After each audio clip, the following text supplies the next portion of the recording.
Waktu saya ditahan di penjara, menjelang 2 tahun, ya, waktu 2 tahun ditahan, saya lewat kelompok pemimpin-pemimpin gereja, pemerintah mendekati saya, dan akhirnya supaya ditemukan solusi. Begini, kamu cabut saja kesaksian kamu, ya, cabut semua, kamu bebas. Bahkan disekolahkan ke luar negeri. Gereja sudah kami hubungi, siap untuk menyekolahkan engkau di luar negeri. Tapi tarik dulu perkataan-perkataanmu. Saudara, ditahan setelah 2 tahun, itu bukan kapok lagi. Udah habis kapoknya, saudara. Iya. Lalu ada harapan. Karena pada masa pemerintahan waktu itu, semua orang yang ditahan karena tuduhan Pempres 11 subversi, itu tidak tahu kapan keluarnya. Tidak tahu. Jadi kalau ada tawaran keluar, oh ini. Lalu saya bicara dengan teman-teman dalam penjara. Teman-teman dalam penjara bilang, ya sudah, pura-pura aja. Ya sudah, ya daripada lapukan di penjara. Akhirnya, oke, saya bilang, mungkin ini jalan Tuhan. Mungkin jalan Tuhan. Jadi kami mempersiapkan foto paspor segala macam. Ya karena itu oleh penguasa, semua gerak cepat, 1 hari selesai. Sudah. Malam itu saya tidak bisa tidur. Karena membayangkan bebas. Ya, tapi hati kecil selalu berbisik. Barang siapa menyangkal aku, maka aku akan menyangkal dia. Tuhan, kita kan harus cerdik seperti ular. Tulus seperti merpati. Ini masalahnya politis, Tuhan. Oh, jadi saya pikir, ya sudah, bertekad tetap. Suara hati kecil, jangan sangkal, jangan sangkal. Tapi kemauan untuk bebas lebih besar dari suara itu. Tidak. Gara-gara pertentangan itu saya tidak bisa tidur. Tunggu besok pagi. Waduh, jam itu detik demi detik. Tunggu panggilan. Wah. Oh, sudah membayangkan Tasmania. Iya. Ya, sekolah di sana. Ya, pokoknya buat aja. Sudah. Besoknya saya dipanggil kira-kira jam 10 pagi. Saya menghadap. Saya sudah siap, tanda tangan. Siap. Jangan saudara pikir saya kuat, hebat, bertahan. Enggak. Siapa bilang kuat? Enggak kuat. Akhirnya saya menghadap. Lalu mereka semua sudah senyum. Tim pemeriksa biasanya beringas, galak. Ya. Lalu saya disodorin surat. Saya baca. Nafsu siap tanda tangan. Tapi apa yang keluar dari mulut saya? Saya Abu Bakar Masyur Yusuf Roni, seujung rambut pun tidak akan menyangkal Yesus adalah juru selamatku. Yang keluar itu,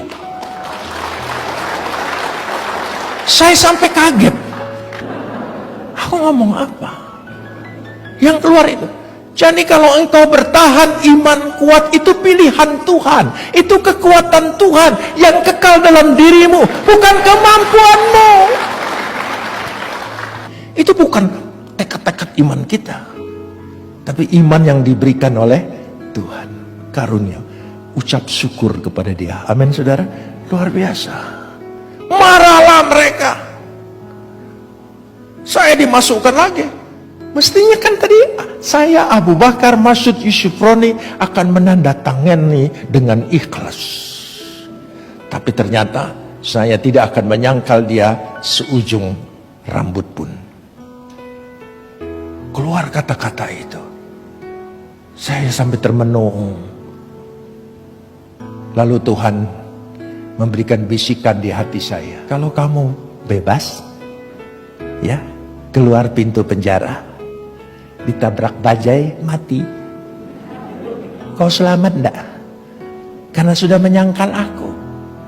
Belum sampai Tasmania, Ron. Baru Baru sadar saya, oh iya. Setelah itu masih 4 tahun lagi. Itulah kekuatan Tuhan yang Tuhan berikan. Setiap tahun Tuhan berikan. Tuhan berikan kemampuan kepada kita, bukan kekuatan kita. Karena itu berdoa dan minta Roh Kudus menguasai kita, membaharui, menguatkan kita. Amin. Salam, kasih karunia, rahmat dan damai sejahtera datangnya dari Allah. Tapi tertuju kita menghadap Tuhan, mengharap ampunan serta ridhonya. Pada kali ini saya akan memberikan kesaksian. Nama saya Hirman Pasa, berasal dari Kota Kembang, Bandung. Pada saat itu saya menganut agama Islam karena turunan dari orang tua dan nenek moyang saya. Dan pada saat itu juga saya menjadi seorang pendidik di salah satu pondok pesantren di Kota Kembang, Bandung. Jadi pada saat itu saya sakit jantung, bahkan saya harus dirawat di rumah sakit Bromeos, Bandung. Dokter memutuskan saya harus dioperasi karena pada saat itu jantung saya bocor dan jantung saya itu udah biru sebelah. Nah pada saat itu masih menganut agama Islam. Nah di samping saya itu ada satu pasien jantung juga, cuman itu orang Kristen. Yang nunggunya itu ibu-ibu setiap pagi, setiap siang, sore, bahkan setiap malam suka menyanyi dan memberikan doa kepada pasien itu. Seperti mana pujiannya? Seperti ini. Bagaikan bejana siap dibentuk, demikian hidupku di tanganmu. Dengan urapan kuasa rohmu, ku dibaharui selalu. Begitu saya mendengarkan nyanyian itu, alunan suara si ibu itu, jadi saya itu agak tenang. Tapi saya yakin bahwa kata-kata si ibu itu akan menyembuhkan penyakit saya. Saya belum percaya waktu itu karena saya agama Islam, bukan agama Kristen. Tapi saya baru yakin. Nah, langsung di situ udah 2 hari kemudian pasien sebelah saya itu meninggal. Oh, berarti saya juga akan meninggal. Karena orang jantung itu jarang hidup kembali kalau udah masuk ICU. Tapi saya waktu di dalam ICU itu sadar tetap gitu, mendengarkan pujian si ibu. Nah udah langsung gitu saya bilang, Bu tolong doakan saya Bu. Si ibu jawab, Pak saya orang Kristen, kan Bapak orang Islam. Saya bilang gak apa-apa, yang penting saya sembuh Bu. Didoakan, langsung si ibu itu naruh tangan di dalam dada saya sambil berdoa, di dalam nama Tuhan Yesus Kristus kamu akan sembuh. Di situ penyakit saya itu bukan hilang, tapi rasanya agak sedikit mengurang. Langsung di situ saya diputuskan sama dokter itu harus dioperasi. Pada saat itu 2 hari kemudian langsung pasien sebelah saya itu meninggal. Wah saya juga bakal meninggal gitu pikiran saya, karena di sebelah saya itu dia meninggal. Nah udah 2 hari kemudian saya pas jatuh mau dioperasi, si ibu itu datang kembali. Kata si ibu itu kepada saya, Pak jangan takut, harus tenang, Tuhan pasti tolong. Tapi si ibu sebelum pulang menyimpan aqua di depan saya itu. Saya minum itu aqua, berkurang, saya dibawa ke lab, langsung dokter memutuskan saya tidak jadi dioperasi, sekaligus saya sembuh. Puji Tuhan, luar biasa, baru doa, baru pujian yang dilemparkan ke badan saya udah sembuh total. Apalagi saya bilang kalau mengikutinya. Nah pada saat itu gancang ceritanya saya langsung pulang ke rumah karena tidak jadi dioperasi. Saya udah jual apa-apa buat biaya operasi, akhirnya nggak jadi itu dioperasinya. Nah, langsung di situ saya nyari itu alamat si ibu itu. Cuman waktu itu saya lupa minta alamat si ibu itu. Padahal masih orang Bandung dia. Tapi nggak ketemu sampai saat ini. Nah, di situ saya langsung berpikir gimana caranya. Karena saya itu guru atau ustadz di salah satu pondok pesantren. Nggak mungkin lah saya bisa didemo. Nah, udah begitu langsung saya bisa ada hubungan kemana-mana. Langsung ada ngasih nomor kontak satu pendeta yang berasal dari Jakarta. Langsung saya menuju. Pada saat itu saya udah mengerti gitu ajaran-ajaran Kristen, tapi saya belum total.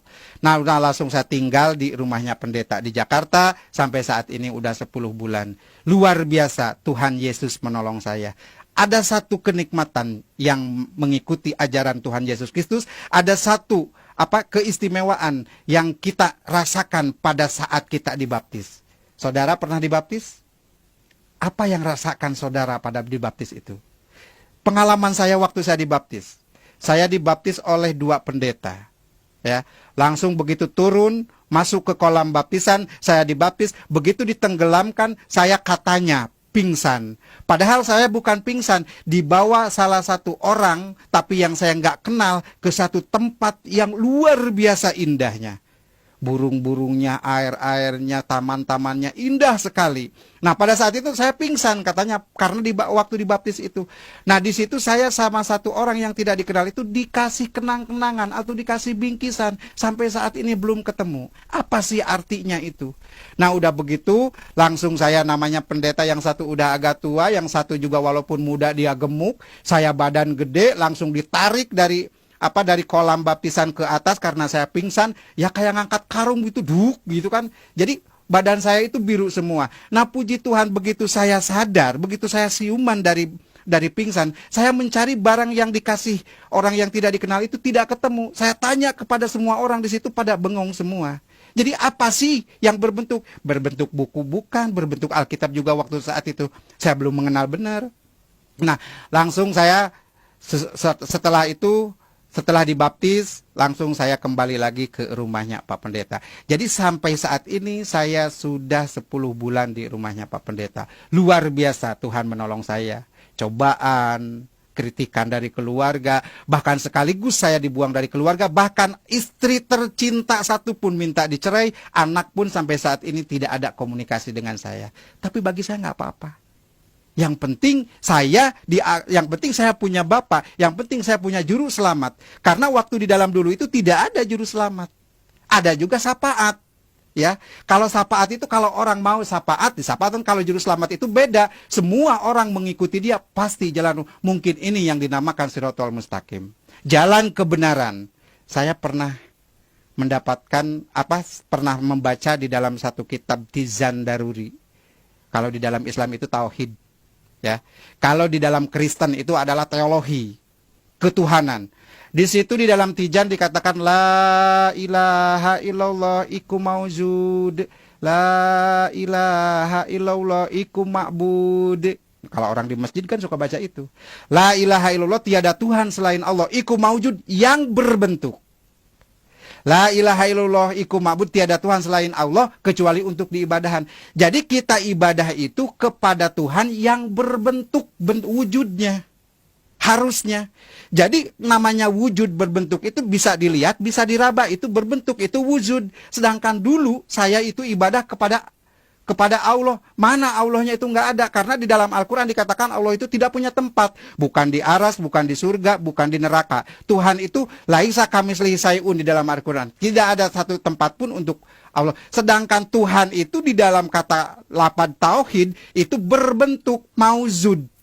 Nah, di situ, jelas. Jadi sedikit-sedikit sampai saat ini saya menggali bahwa inilah jalan kebenaran. Luar biasa, Ibu, Bapak, Saudara. Isa Al-Masih, juru selamat kita, itu adalah untuk menyelamatkan kita. Saya sudah 11 bulan berjalan mengikuti Tuhan Yesus Kristus atau Isa Al-Masih. Saya minta dukungan dan doanya. Semoga saya diberikan kekuatan dan kesabaran.